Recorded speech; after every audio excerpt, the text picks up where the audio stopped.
Welcome to Khadija Talimwali YouTube channel. खुश आमदीद इस नए और दिलचस्प तज्जिये में।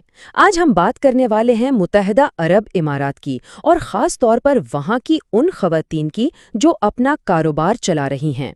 उनके हवाले से कुछ ऐसे चौंका देने वाले हक़ाइक़ और आदादो शुमार सामने आए हैं जो वाकई आपको हैरान कर देंगे। तो चलें बग़ैर किसी ताख़ीर के इस मौमे को सुलझाते हैं।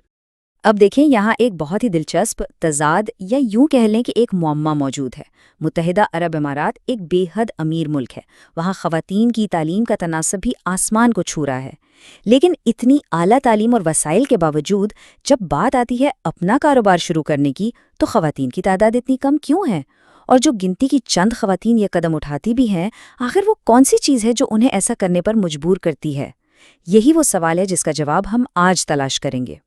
तो सबसे पहले ज़रा मुत्तहिदा अरब इमारात की मईशत में ख़वातीन के मजमूई किरदार पर एक नज़र डालते हैं। अगर हम तारीख के औराक पलटें तो तब्दीली की ये रफ्तार वाकई हैरानकुन है।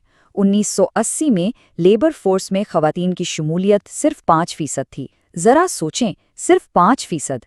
फिर 2004 में ये 13% हुई और 2008 तक छलांग लगाकर सीधा 22.4% तक पहुंच गई। यानी तेल की दरियाफ्त के बाद के दौर में इमाराती ख़वातीन बहुत ही तेज़ी से मुल्की लेबर मार्केट का एक अहम हिस्सा बन गई। और तालीम के मैदान में तो उन्होंने कमाल ही कर दिया है। आज सूरत हाल ये है कि मुत्तहिदा अरब इमारात की कौमी यूनिवर्सिटियों में कुल दाखिलों का लगभग 70%, जी हाँ 76.8% सिर्फ इमाराती ख़वातीन पर मुश्तमिल है। मतलब उन्होंने तालीम के मैदान में मर्दों को भी बहुत पीछे छोड़ दिया है। लेकिन यहीं पर आकर कहानी एक अजीब मोड़ लेती है। इतनी शानदार तालीमी कामयाबियों के बावजूद जब हम नए कारोबार या स्टार्टअप्स की तरफ देखते हैं तो एक चौंका देने वाला नंबर सामने आता है, सिर्फ 0.29%। इतनी ज़्यादा तालीम याफ्ता होने के बावजूद बमुश्किल 0.3% ख़वातीन ही बिजनेस की दुनिया में कदम रख रही हैं, जबकि मर्दों में ये तनासब तकरीबन 6% है। तो सवाल ये पैदा होता है कि आखिर वो कौन सी नादीदा दीवार है जो उन्हें आगे बढ़ने से रोक रही है? इसका जवाब जानने के लिए हमें ये देखना होगा कि आखिर इमाराती ख़वातीन को कारोबार शुरू करने के लिए कौन सी चीज़ मुतहर्रिक करती है। यहाँ एक बहुत ही दिलचस्प मुवाज़ना बनता है। अगर आप रिवायती मगरबी रिसर्च पढ़ें तो वहाँ ख़वातीन अमूमन माली मजबूरियों, गुर्बत या महज रोज़ी रोटी कमाने के लिए कारोबार शुरू करती हैं। लेकिन इमाराती ख़वातीन की हकीकत इससे बिल्कुल 100% मुख्तलिफ है। वहाँ की बेपनाह दौलत और खुशहाली ने कारोबार शुरू करने की बुनियादी वजूहात को ही सिरे से बदल कर रख दिया है। अगर आप इन आदादो शुमार को देखें तो सबसे बड़ी वजह जो सामने आती है वो है खुद मुख्तियारी या इंडिपेंडेंस, जो कि 24% है। अब एक ऐसे माशरे में जो काफ़ी रिवायती है और जहाँ ख़वातीन पर कई तरह की समाजी पाबंदियाँ होती हैं, वहाँ अपना कंट्रोल खुद हासिल करने की ये ख्वाहिश बिल्कुल समझ में आती है। ये उनका सबसे बड़ा मुहर्रिक है। इस बात को मज़ीद बेहतर अंदाज में समझने के लिए ज़रा माइसा की बात सुनें। वो कहती हैं, मैं 19 साल नौकरी करने के बाद खुद मुख्तार होना चाहती थी। अब मैं अपना ज़्यादातर काम सुबह ही ख़त्म कर लेती हूँ और बाकी का पूरा दिन अपने ख़ानदान के साथ गुजार सकती हूँ। देखिए, ये जुमला इन आदादो शुमार में जान डाल देता है। उनके लिए खुद मुख्तारी का असल मतलब पैसों से ज़्यादा अपने वक्त पर और अपनी फैमिली लाइफ पर अपना कंट्रोल हासिल करना है। और जो दूसरा सबसे बड़ा मुहर्रिक है वो है अपने माशरे की माशी तरक्की में अमली तौर पर हिस्सा डालना। अब यहाँ एक अजीब सी कशमकश है। एक तरफ तो उनके अंदर मुल्क के लिए कुछ करने का जज्बा है, लेकिन दूसरी तरफ माशरे की ये रिवायती सोच भी मौजूद है कि एक औरत को सिर्फ एक अच्छी बीवी और माँ के किरदार तक ही महदूद रहना चाहिए। तो इस कशमकश के बीच एक बहुत अहम पहलू सामने आता है और वो है मर्दों की हिमायत का किरदार। अब मैं आपके सामने एक सवाल रखता हूँ। आपके ख्याल में इन इमाराती ख़वातीन को कारोबार के मैदान में सबसे ज़्यादा मदद या सपोर्ट कहाँ से मिलती है? सोचिए ज़रा। शायद आपका अंदाज़ा कुछ और हो, लेकिन हकीकत ये है कि 55% ख़वातीन को उनके ख़ानदान की तरफ से और 27% को बराह रास्त उनके शौहरों की तरफ से भरपूर हिमायत मिल रही है। जी हाँ, आम मफरूज़ों के बिल्कुल बरअक्स उनकी कामयाबी के पीछे उनके घर के मर्दों का एक बहुत बड़ा और मुस्बत हाथ है। मिसाल के तौर पर राना की कहानी ही ले लें।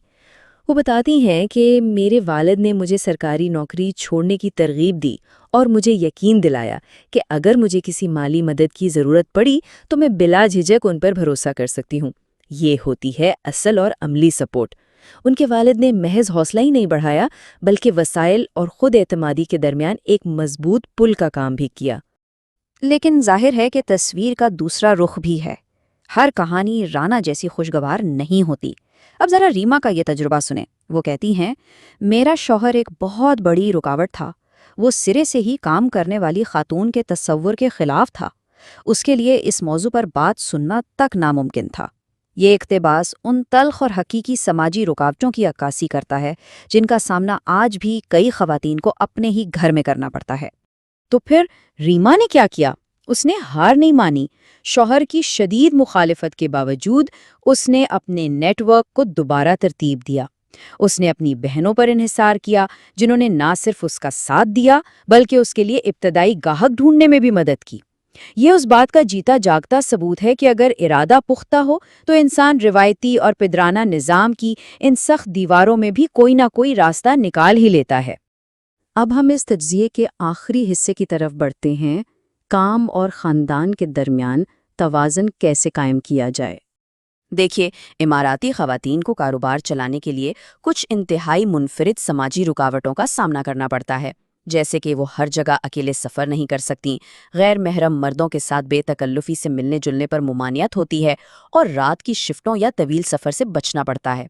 اور ظاہر ہے ان سب پابندیوں کی وجہ سے ان کے پاس کاروبار کے آپشنز کافی محدود ہو کر رہ جاتے ہیں۔ اور جب کام اور خاندان کو ایک ساتھ لے کر چلنے کی بات آتی ہے تو اعداد و شمار کچھ یوں ہیں کہ 47% خواتین تو اس تعلق کو اپنے لیے مددگار سمجھتی ہیں، لیکن 35% خواتین ایسی بھی ہیں جن کے لیے یہ صورتحال براہ راست تصادم یا خاندانی معاملات میں مداخلت کا باعث بنتی ہے۔ یعنی دونوں چیزوں کو ساتھ لے کر چلنا کوئی بچوں کا کھیل نہیں ہے۔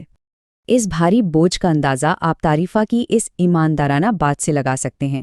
وہ کہتی ہیں، یہ بہت مشکل ہے، میں تو ابھی تک توازن نہیں پا سکی، میں آج بھی اپنے کاروبار سے زیادہ وقت اپنے خاندان کو دیتی ہوں۔ یہ وہ کشمکش ہے جہاں ایک عورت سے امید کی جاتی ہے کہ وہ بے وقت ایک پرفیکٹ ماں، بہترین بیوی اور ایک کامیاب بزنس وومن کا کردار ادا کرے، اور یہ سب کچھ ایک ساتھ کرنا واقعی تھکا دینے والا کام ہے۔ تو اس سب کا حل انہوں نے کیا نکالا؟